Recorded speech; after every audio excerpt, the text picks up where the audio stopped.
তো একদিন পরীক্ষিত মহারাজ তিনি মৃগয়ান করার জন্য, হরিণ শিকার করার জন্য বনে গেলেন। বন থেকে বনান করে গভীরে গেলেন। তো এক সময় এই পরীক্ষিত মহারাজের খুব পিপাসা লাগলো।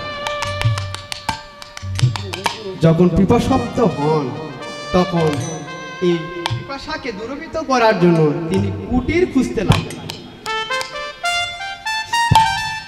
তো তিনি এই দিক ওই দিক, এদিকে ওদিকে দেখাদেখি করলেন। করার পর তিনি একটি কুটির দেখতে পেলেন। সে কুটিরটা ছিল কার বাবা? বলছেন সে কুটিরটা ছিল শৈবিক ঋষির কুটির। শৈবিক ঋষির কুটির ছিল। তো সেই শৈবিক ঋষি যখন এই রাজা পরীক্ষিত সেখানে যে তাকে বারবার জলের জন্য তার কাছে প্রার্থনা করে। তো শৈবিক ঋষি তো এরকম তার চেতনা ছিল না, তিনি ছিলেন ধ্যানমগ্ন। দেখবেন আমরা যখন হরিগুণ কীর্তন করি বা ভগবানের উপাসনায় ব্যস্ত হই তখন কিন্তু আমাদের বাহ্যিক কোনো কি থাকে না, সেন্স থাকে না বা আমাদের চেতনা থাকে না। ঠিক শৈবিক ঋষিও তিনি ভগবানের ঈশ্বরের ধ্যানে মগ্ন ছিলেন। তাই তিনি পরীক্ষিত মহারাজের সেই ডাক আকুতি, পরীক্ষিত মহারাজের যে আকুতি মানে জল পিপাসা সেটা তিনি আর শুনতে পেলেন। তো এর আগে আরেকটি ঘটনা হলো, যখন এই পরীক্ষিত মহারাজ মৃগয়ানে যান প্রথমত দেখা হয় কলির সাথে। কার সাথে বাবা? কলি। তো কলি তো, আর এই পরীক্ষিত মহারাজ একজন আদর্শবান রাজা ছিলেন।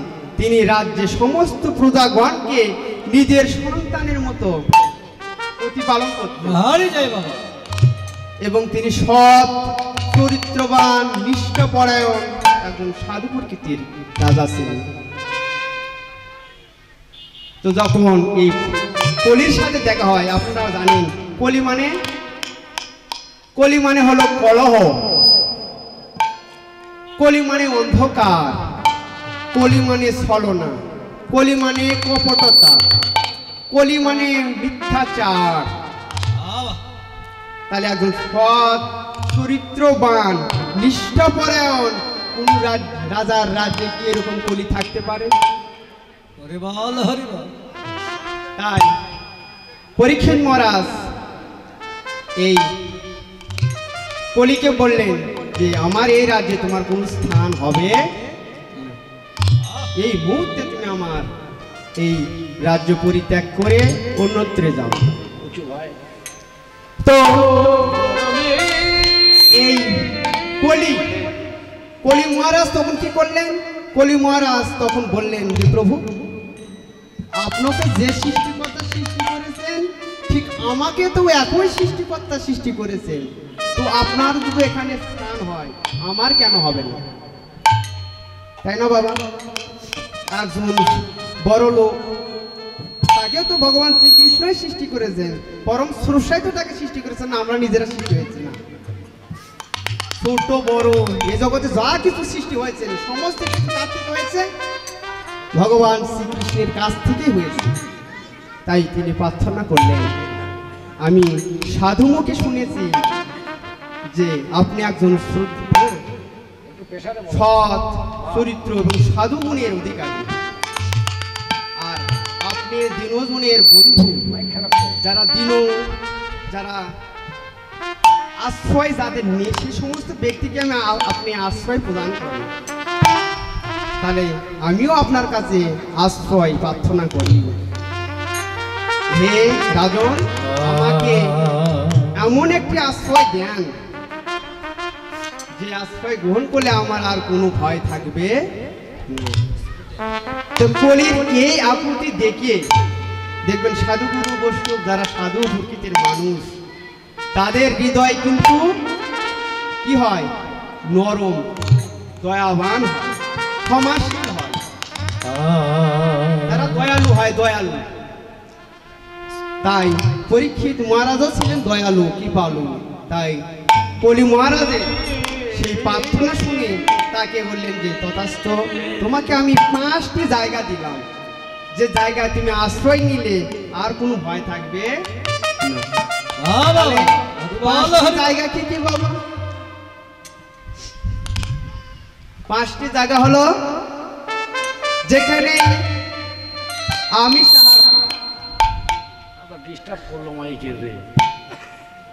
বলছেন যেখানে কি হবে, যেখানে নিশা হবে, বৈধ সঙ্গ হবে, আর আরেকটি হলো যেখানে স্বর্ণ থাকবে। স্বর্ণ স্বর্ণ কারণ কি বাবা? বলছেন স্বর্ণ গ্রহণ করলে মানুষের হৃদয়ে অহংকার জন্মায়, আর অহংকার মানুষকে কি করে বাবা? অহংকার মানুষকে তার মনুষ্যত্বকে ভুলে পশুতে পরিণত করে। তার হৃদয়ে কোনো প্রকার দয়া থাকে না, ধর্ম থাকে না। সে আত্ম অহংকারে আত্মগৌরবে সে মানুষকে আর মানুষ বলে মনে করে। তো যখন এই 5টি পরের কথা শুনলেন, আশ্রয়ের কথা শুনলেন, তখন কলি মহারাজ অত্যন্ত অট্টহাসি হাসলেন। কেন কেন হাসলেন? একটা কারণে, কারণ হলো পরীক্ষিত মহারাজের যে মস্তকে কি ছিলেন বাবা? স্বর্ণ মুকুট ছিল। তার চরম আশ্রয় হলো পরীক্ষিত মহারাজের মস্তক। তো বাবা আমাদের মস্তকে যখন কলি প্রবেশ করে তখন আমাদের কি হয়? যখন আমাদের মস্তকে কলি প্রবেশ করে তখন আমাদের কি হয়? মানুষের তখন আর কোনো ধর্ম চেতনা, আত্মচেতনা, আত্মজ্ঞান বলতে আর কিছুই থাকে, সব কিছুই তার মাথা থেকে দূরভূত। তাই দেখেন পরীক্ষিত মহারাজ একজন সদাচারী, একজন শ্রদ্ধালু ব্যক্তি, যিনি মণি ঋষিগণকে যার হৃদয় থেকে হৃদয়ের চেয়ে বেশি ভালোবাসতেন, আজ তিনি কি করছেন? আজ পরীক্ষিত মহারাজ কি করছেন? তিনি যখন জলের জন্য তার কাছে প্রার্থনা করলেন, যখন কোনো প্রতি উত্তর পেলেন না, তখন রাজা পরীক্ষিত ক্রোধান্বিত হয়ে তিনি একটা মরা সর্প দেখলেন। মণি ঋষির কুটিরের কাছে একটা মরা সর্প ছিল, সেই সর্পটাকে নিয়ে তিনি কি করলেন? শৈবিক ঋষির গলায় পেঁচিয়ে দিলেন। কারণ কারণ তার ধর্ম চেতনা ছিল না, তার মাথায় কলি প্রবেশ করেছে।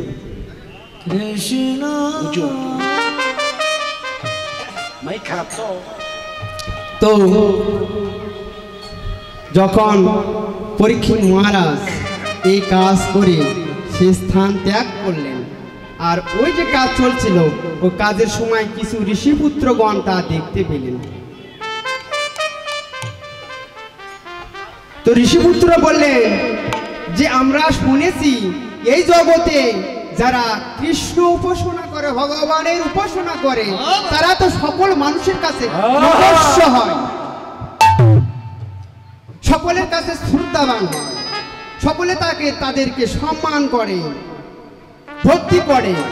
কিন্তু আমি কি দেখছি, আজ শৈবিক ঋষি যিনি হরিভজন করছেন, ভগবানের উপাসনা করছেন, ভগবানের ধ্যান করছেন, তাকে আজ পরীক্ষিত মহারাজ কি করলো বাবা?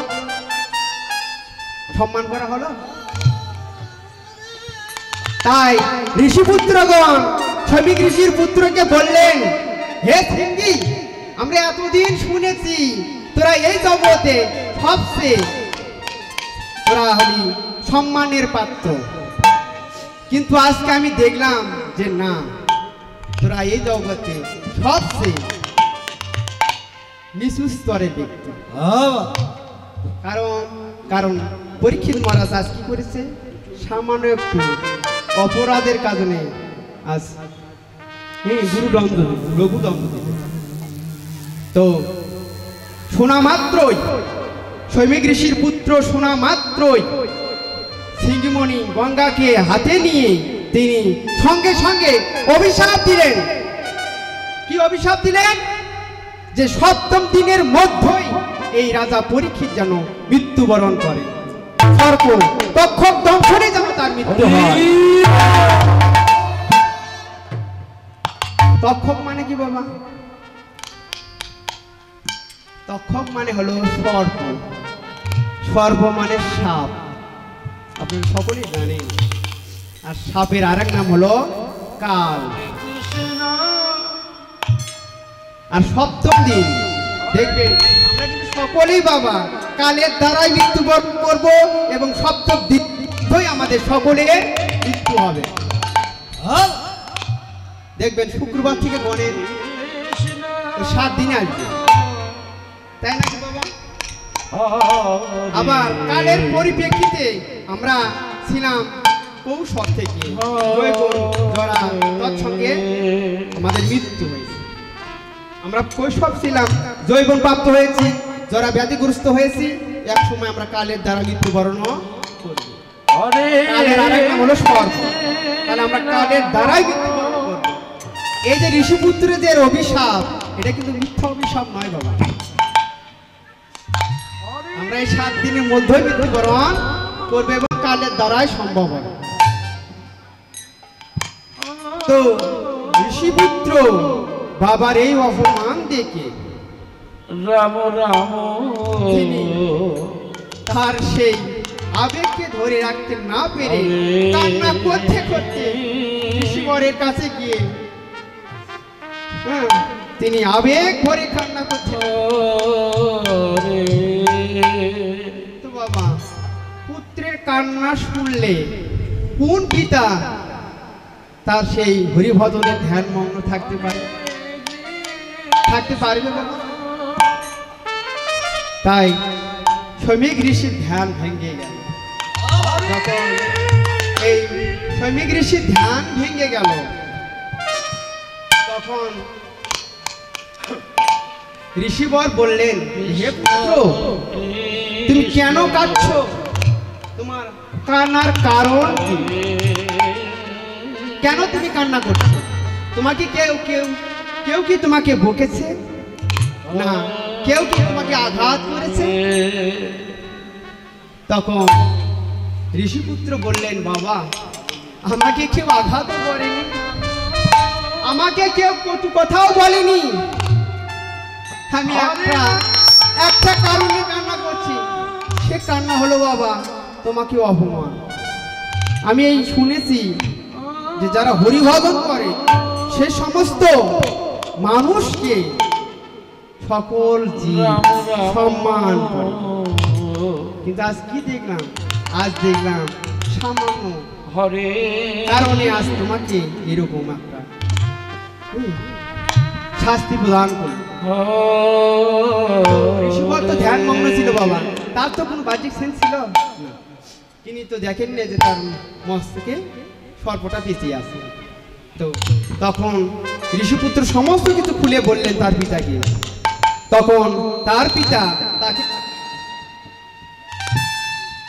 যে যাকে মরি ঋষিরাও ধ্যানে পায় না, যোগীরা যোগ সাধনে প্রাপ্ত হয় না, সেই রাজা পরীক্ষিত এসেছিল আমার একটা অধমের কুটিরে, আর আমি তাকে আপ্যায়ন করতে পারিনি, যাকে সকলে পাওয়ার জন্য প্রার্থনা করে ভগবান, সেই সৎ চরিত্রবান রাজা সেই এসেছিল আমার এই অধমের কুটিরে, আমি তাকে আপ্যায়নও করতে পারিনি। আর এই আপ্যায়ন না করার কারণে সে আমাকে গুরু থেকে বেশি, যেখানে বেশি শাস্তি হওয়ার কথা ছিল সেখানে আমাকে অল্প শাস্তি দিয়েছে। তখন এই ঋষিপুত্র সিংহমণি বলল যে বাবা আমি সঙ্গে সঙ্গে তাকে অভিশাপ দিয়েছি। কি অভিশাপ? যে সপ্তম দিনের মধ্যেই তার মৃত্যু। প্রবৃত্ত হয়ে অপরকে সেই সংবাদ দিতে পারি, কিন্তু আমরা কখনোই পারি না কারো মৃত্যুর খবর সেই ব্যক্তিকে দেওয়া। কখনোই সম্ভব নয়। তখন এই ঋষিপুত্র শৈমিক ঋষি পুত্র সিঙ্গিমুনি বললেন, বাবা আমার দ্বারা সম্ভব নয়। তখন শৈমিক ঋষি তাকে বললেন যে আজ এই অপরাধের কারণে তোকে চণ্ডাল কুলে জন্মগ্রহণ করতে হবে। আর সেই সময় এই শৈমিক ঋষির একজন প্রিয় শিষ্য গোমুখ সেখানে উপস্থিত হলেন। তখন সে গোমুখের দ্বারাই রাজা পরীক্ষিতের সেই 7 দিনের মধ্যে যে তার সর্পদংশনে মৃত্যু হবে সেই খবরটা তিনি রাজার কাছে পৌঁছানোর তাকে কাজ দিলেন, নির্দেশ করলেন যে তুই এই সংবাদটা রাজাকে পৌঁছাই দিতে হয়। তো হরে কৃষ্ণ। তো সেই তো বাবা এখানে ভক্তিময়ী মা আমাকে কিছু অর্থ দান করে আশীর্বাদ করলেন। আপনারা সকলে সেই মাকে আশীর্বাদ করবেন, তিনি যেন সারা জীবন ভগবানের প্রেমময়ী সেবায় থাকতে পারে। জয় হরি বল, হরি বল, হরি।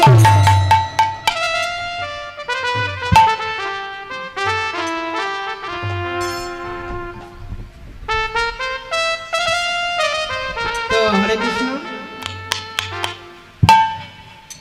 তো গোমুখ চলে গেলেন রাজা পরীক্ষিতের কাছে সেই মৃত্যু সংবাদ দেওয়ার জন্য। তো মৃত্যুর খবর নিয়ে গেলে বাবা সকলের মনে একটু ভয় হয়, একজন রাজার কাছে আমি কিভাবে এই মৃত্যু সংবাদটা পৌঁছে দিই। তার মনে সংকোচ হচ্ছে, আমি যদি এই মৃত্যু সংবাদটা তাকে দেই, তিনি যদি আমাকে সেই সংবাদের কারণে আমাকে তিনি মৃত্যুবরণ করেন। তাই ভয়ে ভয়ে তিনি রাজা পরীক্ষিতের কাছে গেলেন। রাজসভার কাছে গিয়ে দরজার সামনে একবার তাকে দেখছে, একবার পিছু হচ্ছে। এরকম দেখতে দেখতে শৈমিক ঋষি গোমুখকে দেখে পরীক্ষিত রাজা তার সেনাপতিকে বললেন যে সেনাপতি ওই ঋষিপুত্রকে আমার কাছে নিয়ে এসো, আমার রাজসভায় নিয়ে আসো। তাই মন্ত্রী তাকে সেই রাজসভায় নিয়ে গেলেন। নিয়ে গিয়ে তাকে বললেন যে তোমার কি হয়তো আগমন, হে ঋষিপুত্র, এই রাজসভায় তোমার আগমনের কারণ কি, কারণে তুমি এই রাজসভায় এসেছো?